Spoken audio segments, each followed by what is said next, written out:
8th Maths Chapter 2 Number System Exercise 2.1 third sum. Find the center of angle of the shaded sector. கீழே shaded sector கொடுத்திருக்காங்க. அதோடைய center of angle கேட்டிருக்காங்க. Number of equal part வந்து 2. First sumல. Theta degree is equal to 360 degree by n. n வந்து 2 part இருக்கிறதுனால 2. இதை cut கொடுத்தீங்கன்னா 2ஐயும் 360ஐயும் cut கொடுத்தீங்கன்னா 180. அப்போ theta வந்து 180 degree. At the second sum வந்து number of equal part வந்து n is equal to 5. Theta degree is equal to 360 degree by n. 360 degree by n க்கு பதில் 5 போடுறோம். இதை நம்ம கட் கொடுத்தீங்கன்னா 7 5s are 35, மீதி 1 2 5s are 10, 72 degree theta வந்து. அடுத்தது number of equal parts n is equal to 8.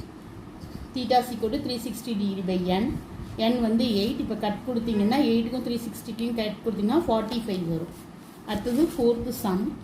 Fourth sum number of equal part n is equal to 10. Theta is equal to 360 degree by n formula எழுதிக்கிறோம்.